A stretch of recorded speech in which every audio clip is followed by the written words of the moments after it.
بەناوی خوای گەورە سڵاوتان لێبێت بەڕێزان لە بەرنامەی ئەمڕۆ قسە لە سەرپرسی نەوت دەکەین لە نێوان هەرێم و بەغداد. ئایا پرسی نەوت چی بەسەردێ؟ دیارە ئێستا لە پەرلەمانی عێراق هەوڵێک هەیە بۆی کە یاسای بودجە هەموار بکرێتەوە و دووبارە نەوتی هەرێم لەژێر سەرپەرشتی سۆمۆ هەناردە بکرێتەوە. ئایا ئەم هەموارە لە پەرلەمانی عێراق دەنگی لەسەر درێ و داهاتی نەوتی هەرێم بە قاچاق لە ساڵی 2024 ساڵی ڕابردوو چەند بووە و بۆ هیچ بەیاننامەیەکی لەسەر بڵاو ناکەنەوە و لە سەردانەکەی سوودانیش بۆ بەریتانیا هیچ گرێبەستێک دەکرێت لەبارەی نەوتی ناوتە جێناکوکان یاخود کێڵگەی نەوتی خورمەڵەش کە ئێستا لەژێر دەسەڵاتی حکوومەتی ماوە بەسەرچووی هەرێمدا و زیاتر نزیکە لە سڵاتچلی نەوتی هەرێم پێک دێنێەوە باز لە کێشەی موچەش دەکەین لە بینی هەرێم و بەغدادم پرسان لەگەڵ بەڕێز دکتۆر غالب محەممەد ناوی پێشووی پەرلەمانی عێراق و ناوی پێشووی لیژنی نەوت و غازی پەرلەمانی عێراق قسەی لەسەر دەکەین. کاکتۆر بەخێرمە سوپاسیامە دەبێت سوپاس دەکەین. کاکتۆر ئەگەر سەرەتا لە پرسی نەوتەوە دەست پێ بکەین لە 25/3/2023 نەوتی هەرێم ڕاگیرە ئەگەر بێتەوە مانگی سێم ساڵ نزیکەی 2 ساڵ دەکەم. هیچ هەوڵێک هەیە بۆ هەناردەکردنەوەی و ئەگەر هەناردەش بکرێتەوە چۆن هەناردە دەکرێت؟ بەڵێ سڵاو بێەوە بۆ بیسەران و بینەرانی خۆشەویستان. طبعاً وەک دەزانین ینی قۆناغی هەناردەکردنی نەوت مەجموعەیە مەرجی هەیە. هیچێک لەوانە ئەوەیە کە مەسەلەی بۆریەک ئەو بۆری کە نەوت نەقڵەکە بزانین سعرەکەی چەنە و چۆنە چووکە عادەتەن هەر پارێک سەر بکرێت لە عێراق بێت لە موازنە تەسبیت بکرێ بۆ ئەوی بتوانانی دوای ئەوە تۆ ئەو شایستە دارایەکانی کۆمپانیاکان بدەیت. طبعاً ئەمان حکوومەتی هەرێم کاتی خۆی کە ئەو عقدانەی کردووە عقدێکی مشارەکەی کردووە لەگەڵ کۆمپانیاکانە و تقریبا یەکەم جا 58% بووە بۆ کۆمپانیاکە 42% بۆ حکوومەت بوو داهاتەکەی و دوای ئەوە وردە تۆزێک کەمیان کردەوە کە ئەم حکوومەتەی هات کەمی کردەوە پێم وایە ئێستا تقریبا نزیک 50% یانەدا بە کۆمپانیاکە و 50%ش بۆ خۆیان 49% بۆ خۆیان بوو داهاتەکەی. تا 2023 وەکو جەنابەت باست کرد بەپێی قەرارێکی محکەمەی ئیتیحادی و قەرارێکی محکەمەی دووەلی کە لە فەرەنسا بوو ئەو نەوتە ڕاگیرە. بەڵام خۆ ڕاگیرە بەس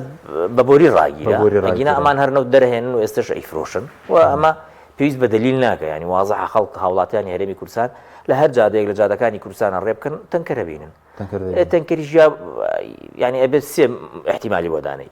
یا بۆ شەو فەراغە حکوومەتی هەرێم سوڕێدا بەناو هەرێمی کوردستانە کە ئەمە ناکرێت یان ئاوە و شتی ئاو نەقلەکەین بۆ ئێرانوانە پێویست ئێران پێویستی بە ئاوەیە تورکیا پێویستی بە ئاوەیە کەواتە ئەمە چی ئەمە نەوتە ئەیتر ئەمە نەوتە ڕوا لە بەرچاوە پێویست ناکە بەدەلی. ئەم ئێستا وەکو جەنابەت باس کرد هەناردەکردنی بڕێنە پەرەکەی چێک ئێستا نزیکەی 2 ساڵە مانگی سێبێتەوە 2 ساڵە لە عێراق لە موازنەیە ئێمە لەم پەرەکانی چی بوو؟ ئوستاسێک لە موازنەیە ئێمە ئەو سەری حەقل سەختەیە لە بەسڕەوانە کە تقریبا تەزاریسەکەی تۆزێ وەکو هەرێمی کوردستانە وەکو هەرێمی کوردستان نیە بە تەواوی بەس خەرجیەکەی نا تەواریس یانینەکەی بڵێن سروشتەکەی سەعب و دەرهێنانی ئەو سەری $6 بۆ سەرفەکرێ ینی بەرمیلێکی نەوت $6 تێچێت بۆ کۆمپانیاکە و بۆ دەرهێنانەکەی و بۆ هەموو شتێک. شوێنی تر کەمتریشەیە لە بەغداد لە بەڵێ لە کەمتریشە مەسەلە شوێنی وا هەیە هەر لەسەر مەسەلە زۆر نزیکەوەوانە تەزاریسەکەی باشترە و کۆمپانیای عێراقی ئیدارەیەدا لەوتێ $2 بۆ $3 لەسەر بەرمیلێک بەڵێ. بەڵام هەرێمی کوردستان وەکو باس بکرد 50% ینی $50 بۆ ئەو بۆ نەوت بدەیتە $100 $50 بۆ شەریکەکە بووە. ئەمە حکوومەتی عێراق ناتوانێت ئەمە مەسەلە بخاتە ئەستۆی خۆی. ئێستا هاتووە فقرێکی گۆڕیە لە موازنە ئەویش ئەوەیە کردی بە $16. طبعا $16 زەرەرە ینی ئێمە زەرەرەکەین خۆی پێویستی بە $6 و $7 $10 تر بۆ ئەمانەی تر نازم بۆ کێیانە ینی ئوستاد کۆمپانیا لێرە کە نەودەرەکە بە چەند مەرحەلەیەکە ڕوان ئەزەوەندی تیناچێکای تۆ دکتۆرە تێرە نەوتوغاز نەخێتی هەرێم $16 تیناچی خەرجی گواستنەوە و دەرهێنانیشی چکان پێشتر داوای $32 دەکەوت وتیان بەرهەمێنانەکەی $24 تێدەچێت گواستنەوەکەشی $8 ئەو $32 ئەخ پرسیارەوەی گواستنەوەکەی بەچی بە بۆری کاتی خۆی بە بۆری بە بۆری $8 هەندێکیشی خۆبەتەن ینی ئێمە هەر بۆ زانیاری مقابلی ئەو مقابلی حکوومەتی هەرێم حکوومەتی ئێستا ئەو بۆری کوردستانە دوو نەوتی ئەنارد نەوتێکی بۆ کەرکووک ئەنارد کە هی حکوومەتی عێراق بوو و نەوتێکی بۆ هەرێم ئەنارد کە هی حکوومەتی هەرێم بوو. حکوومەتی هەرێم $8 ئەدا حکوومەتی عێراق $1.30 ئەدا نفسی نەوتە نفسی شوێنە نفسی بۆریە نفسی شوێنەکە ئەگات بۆ حکوومەتی عێراق دۆلارێک و $30 سنت بدات بۆ ئەم $8 دەکاتە ئەمە دیارە یعنی مەلەفێکی فەسادی گەورەیە لە بینی شەریکەی ڕۆزنەفت و شەریکەی کارگروپە و ئەم بۆریەکی حکومی بوو یەکەم جار ئەم بۆریەی نەقڵی نەوت تازین بۆریەکی حکومی بوو حکوومەتی هەرێم ملیارێک و $200 ملیۆن تیا سەرف کرد لە پارەی من و تۆ باشە لە پارەی موچەخۆر لە پارەی گەرمیان لە پارەی سلێمانی لە پارەی کەلار لە پارەی ڕانیە لە پارەی چەمچەماڵ کە ئاوی نێبی خوا لەم پارەی سەرف کرد کە نێچیروان بەرزانی بوو کە پارەکەی سەرف کرد دوای ئەوە کە دروست بوو تەواو بوو هات بە ئەیفۆرێکی بچووک نووسراوێکی نووسی وتی ئەوە من فرۆشتم بەچێ فرۆشتت بە کۆمپانیای کار ئەی کوا پارە دیار نییە یعنی بە بەلاش دای کۆمپانیای کار بەناو فرۆشتوێتی بە کۆمپانیای کار باسی ملیارێک و باشە لەکوێ پارە عادەتەن پارە یەک مشکلە هەیە پارە ڕقەمە ئێستا هەموو شتێکە توانی بکەیت کە کەس پێتی نەزانێ و بیشاریتەوە و بیدزیت و چیلەکەی نازانم بەس پارە ڕقەمە کە بە ڕقەم تەعاملەکەی ئەمانە لەسەر وەرەقە شتێک ئەڵێن لە ئەمری واقع شتێکی تر باش بەس ئێستا ئەو $16 وەڵا ئێستا ئەو $16 پەرلەمانی عێراق خوێندنەوەی یەکەمی بۆ کراوە دووەمیشی بۆ کراوە دەنگدانی ماوە دەنگدانی ماوە ئەگە پەرلەمانتارەکان ڕازی بن لەسەر ئەو $16 ئەوە خطوەیەکی ئیجابیە بۆ ئەوەی نەوتی هەرێمی کوردستان بە بۆری بڕوات لە کۆمپانیای سۆم سەرپەرشتی دەکات کۆمپانیای سۆم سەرپەرشتی بکە لە فرۆشتن تا کۆمپانیای سۆمۆگە سەرپەرشتی بکە تقریبا $10 بۆ $15 قانجاز دەکات لە فرۆشتنی نەوت چونکە ئەمان هەموو جارێ بە زەرر ڕێیاندا ئەندا کۆمپانیای لە ئاستە جیهانیەکە و کاتێک کە دەیفرۆشت بەتەکید ئەمان ئەیاندا فرۆشتە کۆمپانیای ناوی بۆ تاشی تورکی بوو ئەو کۆمپانیا ئەیدا بەلاینەکان هەر بۆ زانیاریت یعنی ئەو قسە ڕاستە کە ئەڵێن نەوتی عێراق نەوتی هەرێمی کوردستانە فرۆشتا بە ئیسرائیل چونکە بۆ تاشی تورکی ئەیفرۆشت بە ئیسرائیل تا ڕاگرتنی والله تا ڕاگرنی ئەوەی فرۆشت بە ئیسرائیل من ئەرقامەکانم لایە کە چەند بەرمیل چۆ بۆ ئیسرائیل چەند بەرمیل چۆ بۆ مەسر چەند بەرمیل چۆ بۆ ئیتالیا چەند بەرمیل چۆ هەمووی لایە هەموویم لایە هەموو مانگەکەم لایە خۆ ئەمە ناشارێتە کێشەکە ئەوەیە ئەم برادرانە تا ئێستا وایان زانیوە نەوت تەماتە و بامیە چۆن بفرۆ بە من نەوتە نەوت بەواخیر نەقلیەکە بەواخیر لە ژێر موەسسەیەکی عالەمیە چاودێری باخیرەکانەکە ئەزانی ئەم باخیرە بۆ چی ئەڕوا ئەی بۆ ئەزان بە ئەم باخیرە مەسەلە نەوتی رووسیا ئەچۆ بۆ فڵان شوێن ئەی بۆ نەزان ئەم نەوتە نەوتی هەرێمی کوردستانە چۆ بۆ فڵان شوێن لەبەرەوە ئەزانرێت ئەجا لەبەرەوە ئەگەر ئەمەلێکەیە بۆ هەناردەکردنەوەی ئەگەر ئەم $16 حەل بکرێ ئەوش حەلەکرێت ئەو هەناردەکەشی حەلەکرێت چونکە زانی بۆ کە تۆ $16 حەل کردنی کۆمپانیەکان حەل کردووە کە کۆمپانیەکان حەل کۆمپانیەکان مشکلیان نامێنێ مشکلێکی ئەمێنێ هەرێم و تورکیا حەز دەکا چونکە تورکیا زەرمەندە لە مەعادلەویش دوو ئەوەندەی ئێمە زەرمەندە تورکیاش بخۆی حەز دەکانەوەتەکە بڕوا بێەوە هەرێم ئەمێنێ هەرێمیش مەجبورە التیزام بکە چونکە لە موازنە نووسراوە بەس پێت وانیە بەبێ عێراقی هەناردە بکرێتەوە خۆ ئێستا بێ عێراق هەناردە ئەکرێ ئەخر بە بۆری بە بۆری هەناردەی بکە $1 نایە لە عێراقەوە چاوەڕێ مەکە هەرێمی کوردستان $1 بۆ بێت ئەگەر نەوت بەبێ عێراق هەناردەکەن بەڵێ چاوەڕێ مەکە $1 بۆ چونکە بڕیاری محکەمەی ئیتیحادی ئەوەیە هەموو مەلەفی نەوتی خستۆتە بەرز زادی نەوتی عێراق یەک سکاڵا بکەن لە محکەمەی ئیتیحادی هەموو پارەکانی ئەوەستێن باشە بەس لە یاسای بودجە ئەوەی کە دانراوە 400,000 بەرمیل تەسلیم کەن ئەگەر ئەمە شەموار بکرێتەوە هەرێم دەتوانێت ئەوەندە تەسلیم کات وەکو بەرهەمهێنانەکەی ئێستا 400,000 بەرمیل تقریبا نەتوانێت ئەو کاتەش ئەتوانێت ئەگەر ئەنتاجی کەمی کردە مەسەلە لە بیرەکە ئەنتاجی کەمی کردە ئەتوانێت لژنەیەک داوا بکە لژنەیەکی فەنی لە وزارەتی نەوتی عێراق بێ سەیری بیرەکە بکە بڵێ ئێمە احتیمادمان کردە سەر ئەم حەقلە بۆ نمونە لە گەرمیانە وتوانە ئەم حەقلە 40,000 بەرمیل ئەنتاجەکە بەڵام ئێستا کەمی کردو بۆتە 10,000 بەرمیل کاتە تۆ دێی ئەتوانی کەمی بکەیتەوە باش بەس پێشتر ڕخندەیەوە دەگیراوانەی بەڕێست و ماوە سەحمەد دوانە کە دەتانگوبانە و تەسلیم عێراق ئەگەر تەسلیم بکرێ بۆ نمونە سۆم و هەناردەی بکە کێشەی بنزینی پاڵپشتی کراو سوتەمەنی ئەوانەمان بۆ چارەسەر دەبێت کێسن لێرە نەوت دەفرۆشن بە 104,000 هەر بڵێن نەوتی سپی حکومەتی هەرێم دەیفرۆشێ بە پرسیارەکە ئەوەیە یعنی ئەمان ئێستا تەسلیمیان نەکردو ئەویان چارەسەر کردووە تا تەسلیم بکرێت چارەسەر بکرێت ئەوە ڕەبتی نییە بە ئەوەی کە نەوت تەسلیم کریا تەسلیم نەکرێت ئێمە کاتی خۆی وتمان نەوت تەسلیم کردن بۆی موچە بدرێ باشە خۆمانی چووینە محکەمەی حەدیث کاڵامان لەسەری تۆمار کرد مەسەلە لە بۆ موچە تەوتین بکرێ بۆ نازام چیوانە هەرچی پارە هاتووە ئەزانی حەقم حکوومەتی هەرێم لە مەسرورەوە بۆ قوبات بۆ ئاواتی شێخ جەناب کە وەزیری دارایە لە بیر مەچۆ جاجە ناوەکەی بڕۆن دەستی مامۆسایانی ناڕازی ماچکەن چکە چوون لە محکەمەی ئیتیحادی سکاڵایان تۆمار کرد هەرچی پارە هاتووە بچۆ سەیر نووسراوەکانی وزارەتی دارایی بکە ئەی عراق الله استنادا على قرار محكمة الاتحادية نيود استنادا على زيارة الأوات الشيخ جناب يا استنادا على زيارة المسرور برزاني يعني أمانة أبي بتشن بهرس يعني أنو دستو قاتشي ما مصاني نارازي ماتشكن لبروتشون لمحكمة اتحادية سكاليان تو ماركت أم بارا ديت كأوان إجزن حرب راسي عيبة دوای دين السر لبر أوا بابي بلا إما كوت مان بالله يستشلين نو تسليم او نو تيان تسليم نكردو موچيان بوديت بله بوجي دو موضوع زمان بكامل هاتوا اما كيشمان لقل العراق استا كقسيله سركين لبر يكشتا ايش اوي توطيناكا امانوي توطين بكا چوكا توطين كيشي موچچار سركا بتواوتي بو كيشي موچچار سركا چوكا او كاتا ام حلقي روتيناتي دزينا من الهرمي كردستان وزير دارایی عراق پارەکە خاتە بانکی مرکزی پارەکە خاتە ئەو بنکانە کە موچە ئەدەن بانکەکانی خەنە سەر حسابی جەنابەت کە موچە خۆری هەرێم لەو بینەیە نامێنێ کە هەرێم نەما دوانزە موچەکە چێتە سەر گیرفانی تۆ کە هەرێممە ئیتر خوار ڕەحمکە ساڵی وایە سێ موچەیە چێتە گیرفانی مەسرور و قوبات نۆیە چێتە گیرفانی مامۆسا ئەم ساڵ باشتر بوو یانزەی چۆ گیرفانی مامۆساوە یەکێکی چۆ گیرفانی ئەوانە چۆن انتخاباتیانە بوو خەڵک کڕینیانەیە پەرلەمان کڕینیانەیە ئێستا خۆ بێ مەجموعەی پەرلەمان بکڕن حکوومەتەکە تەشکیلکەن لەبەرەوە پارەی مامۆسا و مۆزەف ئەو خەڵکەی پێ ئەکڕن تەلەڤیزیۆنەکانیان پێ بەڕێوە ئەبەن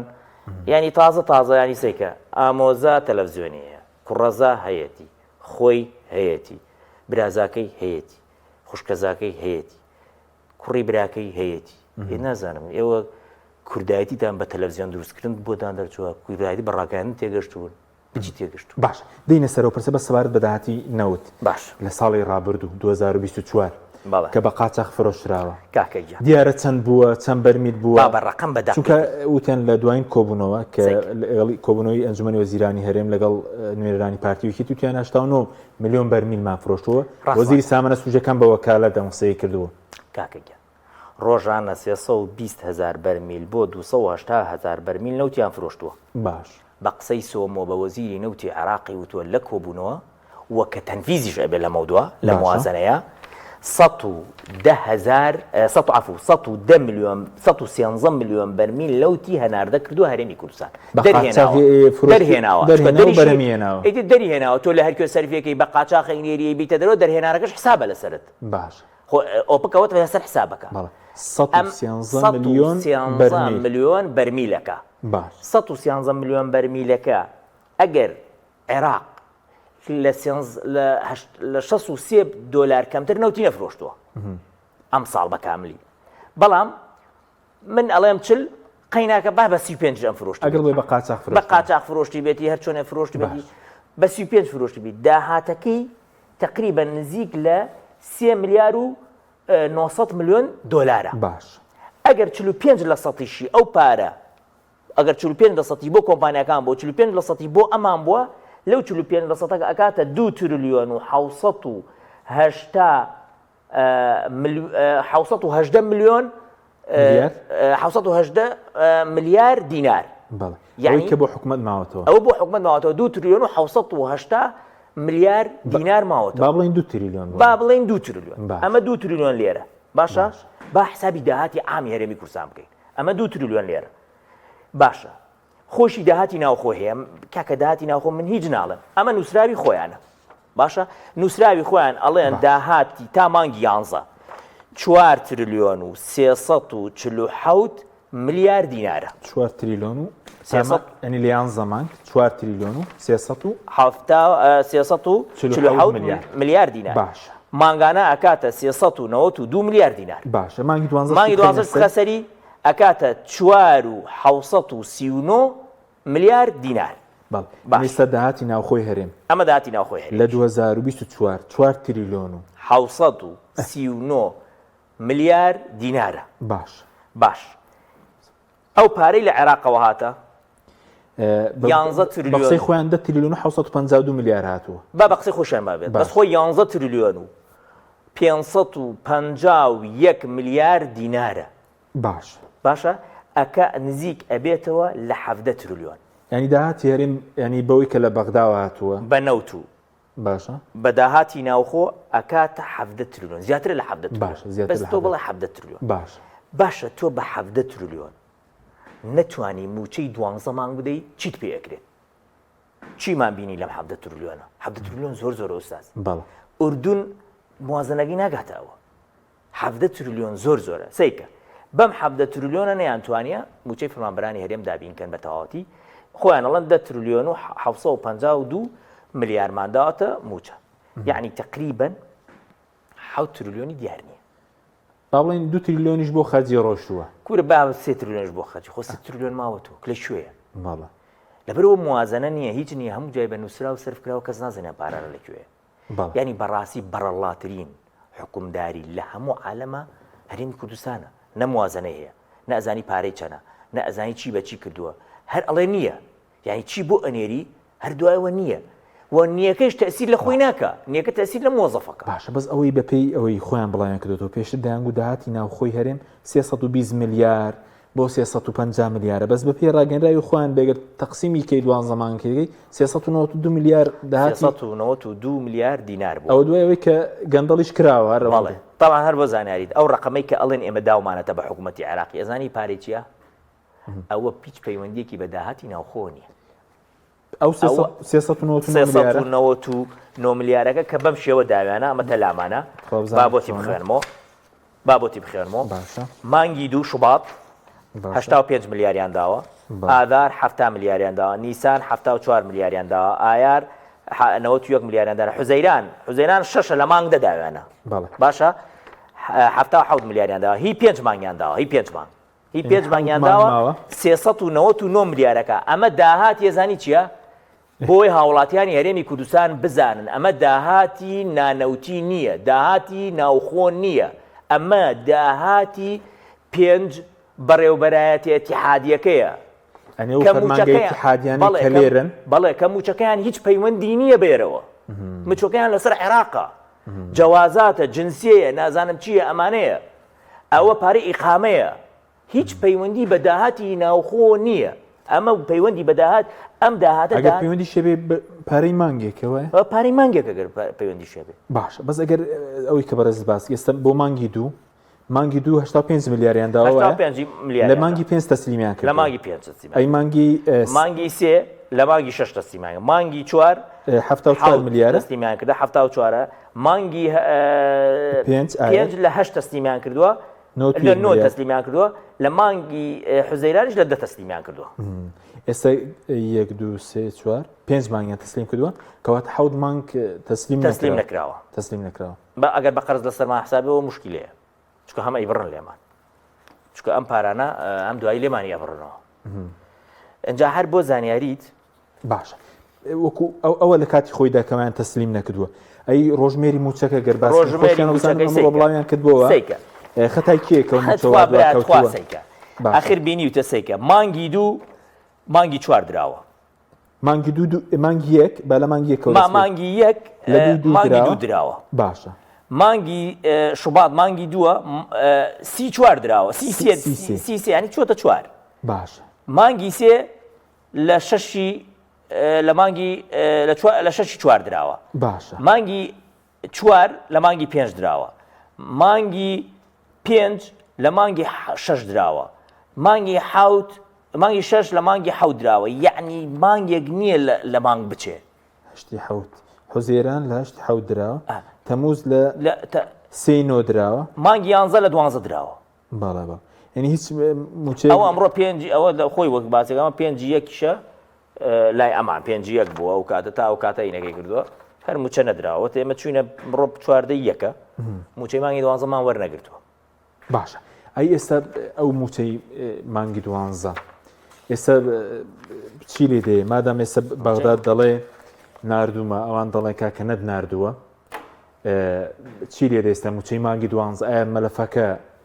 داخراوە متەکیدم ئەگەر عێراق ناردوێتی عێراق جاتر پارانێتەوە بە نای مانگی 12 چکە ناردوێتی ئەنی ئێستا مەلەفی 2024 ئەمەی کە دێ لە عێراقەوەی تر لە مەودوابێ هی مانگی یەکە مانگیەک بەڵێ مانگی 12 دراوە و مانگی 12 لەلایەنە و مانگی 12 لە خەزێنەکەیانە خەڵک دەبێت داوای بکە و هاوڵاتیانە بێت داوای مافی خۆی بکە هەر بەڕاستی زۆرم پێسەیرە یعنی ئێمە داوای مافی هاوڵاتیانەکەین کەچی خەڵکیە کۆیلی پارتیوێکی تێ جنێو بە ئێمە دەکات کە جنێو بۆ ئێمە منەدەی چۆ جنێو بۆی بدە کە پارەکەتی دزیوە یعنی من نەخۆم موچەخۆرم نەخێزانم موچەخۆرە بەڵام دیفاعم موچەخۆرەکەم نەی عێراق و نای لە هێرێمیش نەموچەخۆری هێرێمم نەموچەخۆری عێراقم هەروە خێزانشم نەموچەخۆری هێرێمە نەموچەخۆری عێراقە بەڵام زۆرترین جنێو بۆ من دێ لەسەر موچە کەچی من بۆ ئەومە لەوەچی ئەو هەر بەڕاستی هەر نازانم چۆن شەرم ناکە ینی پیاوی وا هەیە سەری ئەمەندە سپیە بڕوا بکە بۆ سڵح باشە پارتی نێریێ تو جنێو بە غالب دە نازانم شەرم چۆن لە مناڵەکەی ناگا پێڵە بڵێ باوکە گیان ئێرەکە کە تۆ جنێو بۆ بە غالب دەی جنێو بۆ مەسرور بدە کوڕەکەی ناردە بۆ بریتانە 10 میلیۆن دلاری تیا سەرف کرد بۆی نەجمەیە وەرگێ بووی پێ بڵێن نازانم کێ فڵان نین بوو منی ئەدەی من دیفاع لە تۆکەم ئەی ئێستا بۆ موچەی مانگی 12 ئەکەوتت لای هەرێمە موچەی مانگی 12 لای هەرێمە لای هەرێمە هەرێم بیدا ئەیدا هەرێم نەیدا عێراق پێ دوای تازە تەواو لە عێراقەوە نایێت ئاخر لەسەر چه ئەساسەیە بۆ مەسەڵەن لای بەیاننامەی وەزارەتی دارایی عێراقی شە بووە بە زمانی عەربی کە دارایی عێراق بەڕێزیش تەر هەیە عەربیەکە دەڵێ ئێمە ئەڵێ ئێمە دەڵێنەوە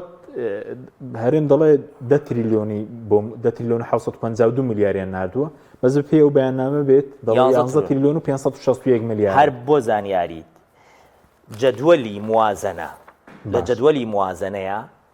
ڕێک موچەی 12 مانگەکەی هەرێمی کوردستان 11 تریلیۆن و 561 میلیارەکە یعنی هەمووی ناردە باش ئەو بەمانای ئەوە دێ یعنی ئەڵێ من ئەو جەدوەلە مەکو خۆی تەطبیق کردووە و هەموویم بۆت ناردە بەس ئەم ئەڵێکی ئەڵێ نەقسانە من ئەزانم مەوزوعی چییە با من پێت بڵێم موچە تەقاعودی لێ ئەبڕن ئەو ئێوێ تەقاعودەکەیشی لێ نەبڕن ئەوان بەڵێ چونکە ئێستا ئەمڕۆ بەیاننامەی وەزارەتی دارایی هەرێم دەڵێ چی دەڵێ 752 میلیار هاتووە باشە ئەوەی کە بۆ موچە خەرجیان کردووە 10 تریلیۆن و بڵێن 10 تریلیۆن و 752 هاتووە 10 تریلیۆن و 26 میلیاری بۆ موچە خەرج کراوە 726 میلیاری بۆ لێبڕینی خانەنشینی و باج ڕۆشتووە باج نییە دەڵێ باجی ئەوەی کە لەسەر موچە هەیە هەندێککە سەر ماوە سەڵام تێتگەێنم بەشێکی زۆری بڕاوە لەبەر دە لە سەدەکە بەس پرسیار ئەوەیە باش چۆتە سندوقی خانەنشینی عێراق بەڵێ ئەی تۆ ئیتر لەمە دووە تۆ خانەنشینی عێراقی تۆ لەمە دووە ئەمە لە قانجازی مۆزەف هەرێمی کوردستانە ئەزانی بۆ لە 23 ساڵە لازان 24 ساڵە سنووقەکەیان داناوە دیناری تیا نییە بەس لەمە دووە تەواو خانەنشین کە بوو خانەنشین بووی تۆ خانەنشینی عێراقی عێراق سنووقێکی تایبەتی عێراق سنووقەکەی 12 تریلیۆنی تایە هی خانەنشینی نەوت سفر بێ نەوت هەبێ نەوت نەبێ ئەوە توانێت موچەی 2 ساڵ بدا ئەم دە لە سەدا چێتە ئەوەیە پرسیار ئەوەیە باشە هەرێم دە لە سەدەکە نابڕێ لە فەرمانبەرەکانی بڕێت یان نەیبڕێ پێشتر بە تەواو سەدا حەوت بوو پێشتر بە پێ تەواو یعنی تۆ بۆ پارەیەک ئەتەوێت بیبڕی ئەو ئێوێ چی بکە هەرێمی کوردستان پارەکەی بۆ بنێن دە لە سەدەکە ئەم بیبڕێ باشە بیبڕێ بیخاتە ئەو لاوە بۆ خۆی و بە بڕاوی بیداتە خەڵک ئەگەر موچەکەی بە بێبڕاوی ئەدا قەیناکە بەس ئەوەی من بزانم هەچی مۆزەفە ئەبینم ئەڵێ من موچەکەم دە لە سەتی تەقاعودی لێمە بڕن بەڵێ خۆ ساڵانی پێشتر لە هەرێم سەدا حەوت بوو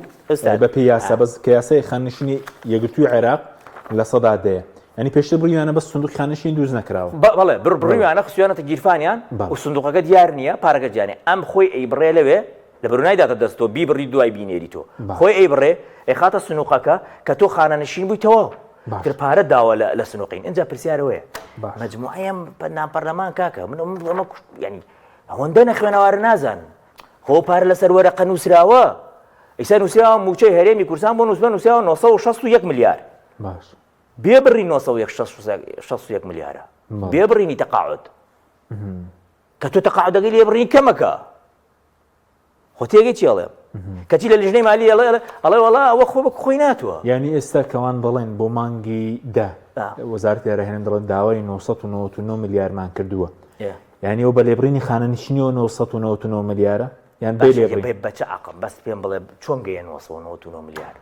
وەڵاهی نازانم ینی هەرچیەکە ئەمە ئێستا پێشتر خۆی پێشتر ئێستا لێدوانێکی ڕێباز حەملان هەیە لە کۆتا کابینی پێشوو دەڵێ خەرجی لیستی موسا 881 میلیارە کاکە ڕۆژە پڕ ینی بە پێ بێ 180 میلیاری زیاد کردو با بڵێن 50 میلیاری خانەنشینیە کاکە 50 میلیاری خانەنشینی زیاد کراوە کاکە گیان ئەو ڕۆژە خۆیان ینی بەرنامە پەرلەمانێکیان هەیە لە لیژنەی مالی پارتی ئەڵێ موچەی هەرێمی کوردستان 961 میلیارە هەچە من ئەوژم پێ زۆرە ینی هەستەکەم دەستکاری کرابێ بەڵام قەی ناگەبرا 961 میلیارد بەس خۆ 960 نایەت ئوستاز 961 کاکە ئێستا کە داوای 999 میلیاریان کردووە بۆ مانگیدا مامۆساگیان تۆ ئەوە لێبڕینی جگە لە ڕێبرینی خانیشیان بەڵێ بێ لێبڕ ئەمان بێ لێبڕین حسابی بۆکەن ئەزانانی چۆنە ئەوەی کە نووسراوە 961 میلیارد ئەژێ 961 میلیارەکەم دەرێ من خۆم لێ بڕم دوای پارەکە لای خۆمە لەگرم پارەکەی ئەمانەدەم بەس پارەکە لای خۆتەڵەکەی دوای بۆ منێری تۆ نەخێر ئەمە یەک ئەمەیان دوو ئەمەی کە باسمان کرد ئەمە پارەی 5 مانگی داوە هی دەوائری ئیتیحادیەکە هی جەواز هی جنسیە هی ناویچە ئەوی تر مەسەلەن عیقامە هی ئەمانەی نەداوە ئەو چووە و توێتی هی 5 مانگەکەم نەدێتی بڕم لێتیە بڕم وەک وایە ئوستازیان نەزای چۆنە وەک وایە تۆ دەفتەرێکت لای منە باشە منیش دەوەرەقەم لای تۆیە من سێکە دوای 9 وەرەقەم بۆ تۆ چنێکم بۆ نێ تۆ دەفتەرمە دەیتیانەوە وەرەقەم پێ دەی نەوتم بۆ ئەنێریت لە ماوەی مانگێکە من دەفتەرێکم داوەتە تۆ بەس دوای خۆمش دەوەرەقەم لێت بردە ئێکاتە تۆ بێ نەوتم بۆ منێری نەک لەوە زیاترم بۆ بنێری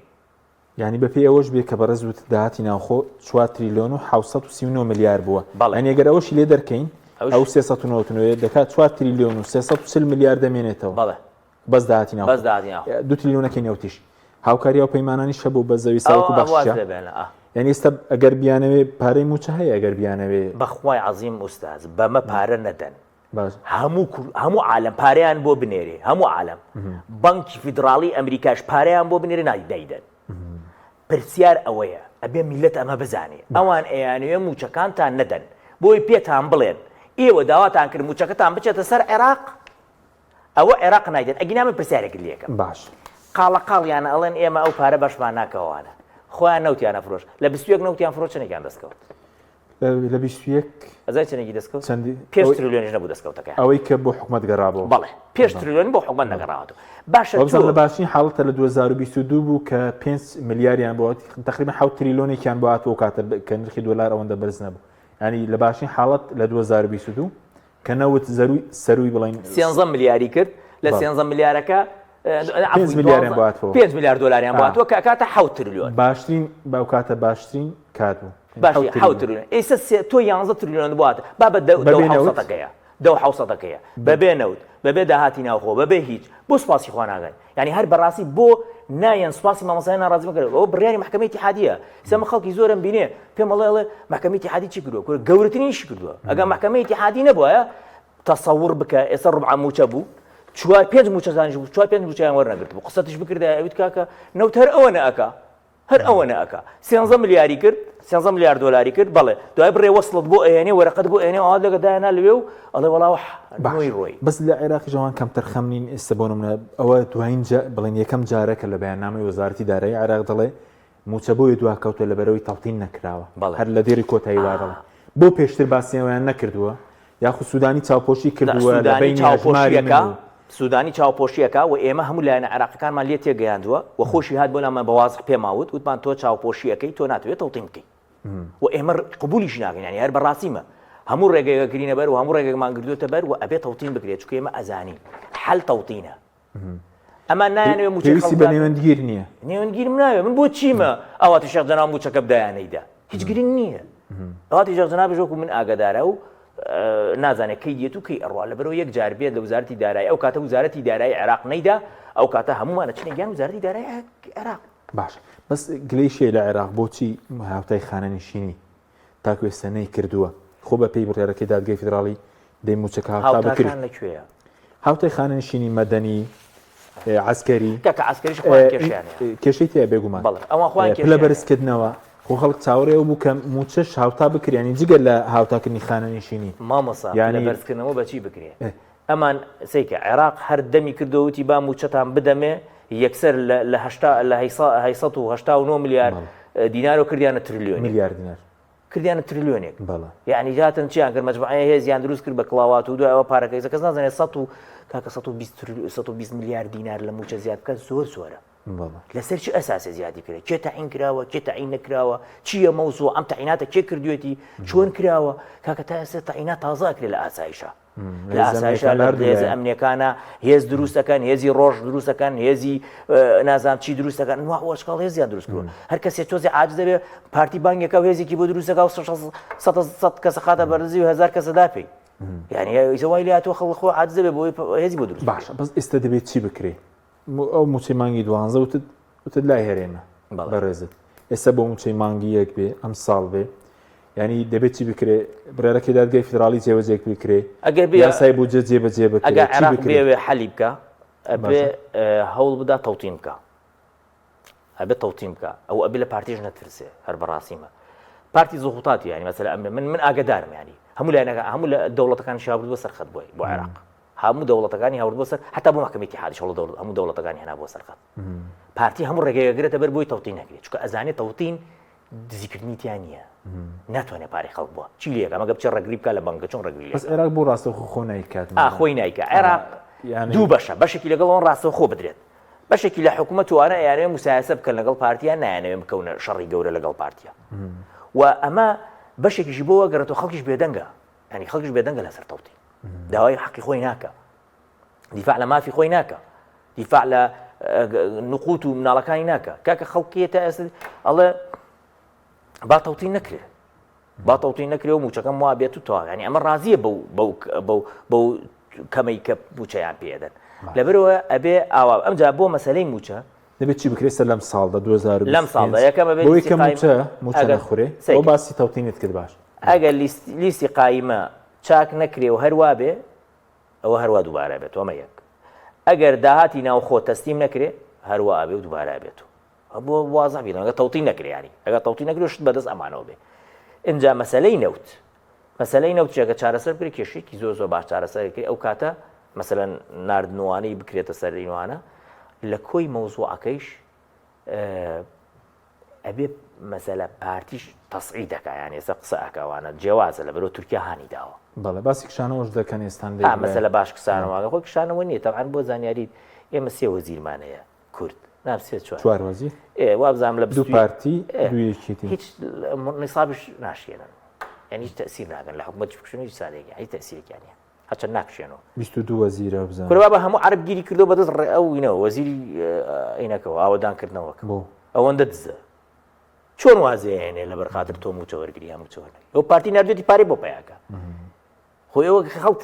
بەشێک لە خەڵک نازانێت ئێستا مەسەلە کۆیلەکانی پارتی دیفاع لە پارتیەکە نازانن مۆزوع چییە کاکە وەڵڵا پارتی خەریک شەریکاتەکانی سەکە شەریکی ئەحمەد اسماعیل لەوەیە شەریکەی کاری لەوەیە ئێستا کار تەنسیقیە لەگەڵ وزارەتی کارەبا و وزارەتی نەوتی بۆ تەسویەکە شەریکەکان خۆی گشتی هەچی ڕێگەومانی ناردە بۆ ئیشەکا بۆی باش بەس سەبارەت بە سەردانەکەی سوودانی باوەشمان لەبیر نەچێ سەبارەت بەنەوت هیچ ئیتیفاقێک دەکا ینی بۆ نمونە نەوتی ناوچەجێ کۆکەکان ئێستا نەوتی کەرکووک بدا بە کۆمپانیایەکی بەریتانی ئەوە چۆنە من پرسیارم شم کرد ئەمڕۆ دەڵێن ئێستا جگە لە خورمەڵە ڕۆژانە 360,000 بەرمیل نەوت ئینتاجی بڵێن نەوتی کەرکووکە بە کێڵگە جیاوازەکانی جگە لە خورمەڵە باڵێ سیکە حەقلەکانی کەرکووک ئەمانن بای حەسەن ئاوانە بابە گوڕگوڕ خۆرمەڵە جگور خەباس ئەمە پێش شەڕی داعش ئاوا بوو بەس خۆرمەڵە لای پارتی بوو پێش شەڕی داعش شەڕی داعش هاتە ناوی سێ حەقلی کەوتە دەست حکومەتی هەرێم باش پارتی بای حەسەن ئاوانە خۆرمەڵە دوای 16 ئۆکتۆبەر پێش مانگێک 16 ئۆکتۆبەر ڕووبدا عەبادی تەنسیقێکی کرد لەگەڵ BP بتریش پترۆلیۆ کۆمپانیایەکی نەوتی بریتانیایە باشە بۆ ئەو حەقلانە باشە باش 16 ئۆکتۆبەر ڕوویدا بەس خۆرمەڵە ماوە دەستیوە ئێستا خۆرمەڵە تقریبان 40 لە سەتی نەوتی هەرێمی کوردستانە طبعاً خۆرمەڵە بەدەست پارتی وەرنەمێنێ ناتوانێت نەوتی تاو کێشەکانی ترش بفرۆشێ بۆ لەبەرە کوالیتەکەی خراپە کوالیتی بەڵێ ئێستا مەسەلەن نەوتەکانی تر خراپە خۆرمەڵە باشە بەڵێ کوالیتی تاوکێ و شێخان APەکەیان تقریبان 25 و 28 و 27 و ئەوانەیە یعنی توندە بە بۆری بە ئاسانە ناڕوە ئەبێ تۆ بێ چی تێکەی ئەبێ بینەوتی خۆرمەڵی تێکەی کە APIەکەی تقریبان لەوە چێ 38 و 37 و 39 ئەوانە بێ چل بێ بۆی کوالیتی بەرز بۆ ئەوی کوالیتی ئەمیش بەرز کاتەوە لەگەڵ خۆیان بیفرۆشی لە بازاڕە لە پارە ناکە و ناڕوا و قورسە و ئینەکان لەبەر ئەوە دڵی نەوتی کوردستان خۆرمەڵەیە ئەگەر اتفاقی لەگەڵ PBA کرد بێ ئەنجا پێ خۆرمەڵە یەک شتیشەیە ئەو حەق لە 170 بۆ 190,000 بەرمیل ئینتاجەکە هەر هەمووی لای شەریکەی کارە کۆمپانیای خارجی تیا ئیش ناکات چکە شەریکەی کار کاتی خۆی هاتە سەر حەقڵەکەی خۆی ئینتاجیا بوو ئەم دەستی حازر بوو حازر دەستی بەسەراگرت لەبەرەوە ئەخەوتەوە بێەوە بزانین بۆ نامە توندەی کە دەریان کرد پێوەنی کورە نەک بەیان نامە ئەوەی سعات نۆی یەکی شەو کەوتە بیریان کەرکووک هەیە و خانەقین هەیە لە 2005 نازانە مادەی 140 هەیە نازانێت کەرکووک و خانەقینیش هەیە بەس لە سعات یەک شەو کەوتە بیریان کە کەرکووک و خانەقین هەیە و مادەی 140 هەیە لەگەڵ ئەو ڕۆشنەی نێچیر سوودانی بۆ لای سوودانی هەمووی بۆ ئەوە بوو چکە کۆمپانیای کار ئەوەی هەیەی لە دەستی دەڕوات باش بەس سوودانی ڕێکەوتن دەکات لەگەڵ کۆمپانیای خود پێشتر ڕێکەوتن کراوە بۆ پەرپێدانی بۆ پەرەبێدانوانە لەوە لەگەڵ ئەو شەریکە ڕێکەوتن بکە بۆ حەقلەکانی تری ئاوانە بای حەسەن مەسەلە بابە گۆڕگۆڕ جبوری هەیە خەبازی ئەمانە هەموو حەقلن لەگەڵ ئەوشە دوای باسی خۆرمەڵە بکە احتیمالێ بە ئەتیفاق خۆرمەڵە ببایانەی بایەوە ئەوە نازانین بەڵام زۆر جار باسی ئەوە کرێت باسی کۆرمۆڕەکرێت کۆرمۆڕ ڕەبتی نییە بۆ عادە لەگەڵ کۆرمەڕ لەسەر تکریتە لەسەر کەرکووک غازی کۆرمۆڕ بەڵێ ئەخرەوش کاتی خۆی کێتی دوای 2023 کۆنتڕۆڵی کە دوایە دوای 2023 کۆنتڕۆڵی کرد ئەوەی غازەکە بەڵێ بەس کۆرمۆڕ غازە پترش پترۆلیۆم لەسەر غاز ئیش ناکە ینی بۆ زانیاری بەس کێشەی لەسەر نییە هەر لە بینی هەرێ بە زۆر باس ناکرێت لە کێشەکارە زۆر باش ئەوەی کە زۆر باشەکەی خۆرمە چووکە بەڕاستی ئەوەی حەقل بێ لە کەرکووکە خۆرمەڵە حەقلی کەرکووکە لەسەر جغرافی کەرکووکە هیچ پەیوەندیکی بە ئەو مەنتەقانەوە نییە بکە خراوەتە سەری ئێستا بەڵام ئینتاجەکەی لەبەرەوە شەریکەی کار دەستی بەسەراگیرە قانجازی پارتی تایە هەمووی بۆ پارتی و شەریکەی کارە هەر بۆ زانیاری چی پارێ هەیە کار هی ئەو نەوتەیە ئەو نەوتەیەکە دەستیەکەوێت هەر لەبەر ئەوش شەو سەعاتێکی شەو کەوتە بیریان مادەی 140 هەیە و کەرکووکەی و خانەقینەگینە وەکو شنگەڵیان فرۆش و کەس بەیانی هەڵزنزین نامە بەس لەبەرەوە کە نەوتەکەی ئەوانە و کارگروپ ئیشی تیاکە خۆدا ئەبێ دیفاعی لێ بکەن لەبەرەوە نێچیری چووە بۆە سێکە نێچیر سێکە بزانین ئینسانێکی چ فاشلە هەر بەڕاستی ئەم نێچیرمان بەرزانیە چەندێک حاکم بۆ هەموو جارێکە ئەچوو تێک موچەیەدا کاتی خۆی هەر بیرتە چوو لەوێتی بەغداژ مفلیسە پارەی پێ نییە بەس کە خۆی ئەکەوێتە خەتەریاتەوە گیرفانی کە گیرفانی نێچیر ئەکەوێتە خەتەریاتەوە یەکسەر بەیان نامە دەرەکە ئەڕوات دەست ماچەکە شان ماچەکە مل ماچەکە هەموو شتێکەکە بەس بۆی بیگەڕێنێتەوە دوو حاڵت بۆت بڵێم جارێکان لە دوای 16 ئۆکتۆبرەوە هەم نەوتەکەیان لە کار وەرگرتۆ بە پاڵاوی کەڵک نەوتیانەدا یەکسەر بەیانامەیەکی دەرکردە ئەمە قانونی نییە منەوە کورە با بە تۆ 50% عەرز ڕۆی دەمت نەکردو بۆی سە دەمت بەزەم جارە خۆ حکوومەتی هەرێمی زیاتر بەیانامەی دەرکرد و ینی ناخر نێچیر ڕۆشت بوو بەڵێ ئەزانی بۆ لەبەرەوە کار ئەم جارە بە کاملی لای نێچیر باش بەس بۆ نەوتی خاچ بە کورتی کاتیمەکەم کەما یەکێتیش خۆی لە سنووری خۆی نەوتی قاچاغی ئەم یەکێتی لە سلێمانیە نەوت زۆر کەمە لە 1970 غازەکەەوە بزانام لێرە یەکێتی با پێت وڵام یەکێتی چەند حەقڵێکی یەک حەقلی هەرای حەسیرەیە حەقڵێکی لە گەرمیانە حەقڵێکی تر هەبوو هەر لە گەرمیانە ئەو حەقڵی گەرمیانی ئیسا چیا سورخە ئیش ناکە ئینتاجی نییە حەسیرەی زۆر کەمی کردە لەوە بۆتە 10,000 5,000 بەرمیل ئەمە ئەوەی هەیە بەس بەڵام حەقڵێکی هەیە غازە وەکو کۆرمۆر باس بکەن حەقلی کۆرمۆر سێ ئینتاجیە غازی وشکی کە کارەبا ئینتاجەکە بۆ هەموو هەرێمی کوردستان بە بەلاش یعنی ئەو غازە بە بەلاش دەدرێتە محەتاتی تەولیدی کارەبا و کارەباکەی دیە بۆ من و تۆ هەتا بەرزانیش کارەباکە لەسەر ئەو ناوچەدا باشە دوو مادەی تری هەیە مادەیەکی پێوترێ غاز LPG غازی LPG-ەکەی 1200 تەن بەرهەمێنێ بەشێکی بۆ ناو خۆ بەکارێنن بەشە زۆرەکەیش ئەبەنە دەرەوە لە ئەفغانستان و پاکستان و سووریا ئەفرۆش دەگاتەوێ کۆندێسەیتەکەی چیلیەکەن ئەیهێنن بەشێکی ئەفرۆشن و بەشێکی تێکەڵەکە بەنزینی پێ دەچێتی غازەکە دەفرۆشی و پارتیش زیاتر نەوتەکە بەڵێ ئەنجا بۆ قاچاقەکە بەم ڕێگەوەیە بۆ لەبەرەوە هەموو یەچێ بۆ ئێران بەشێکی زۆری یەچێ بۆ ئێران حدودی حاجی عمران بەش ناکە مەجبورم بیتێرن لەم دیوە داخلیکەن جا لەبەرەوە پارتیە لێ بزان لەکوێوە ڕۆخۆی سەرچاوەکە مهمە لەکوێوە دێ شەریکن وایە لە کۆتایی دویا شەریکن بۆ زانیاریت کۆمپانیەکانی هەردوو لا بە شەریکی هێنن یەکێتی حسەی هەیە لە نەقلی نەوتی قاچاق کە ئەڕاتە دەرەوە بەڵێ سوپاس دەکەین دکتۆر غازی محەممەد هەنای پێش پەرلەمانی عێراق مادەمان کردی سوپاس بۆ بینێرانی بەڕێز سوپاس باوکاران خواتان لەگەڵ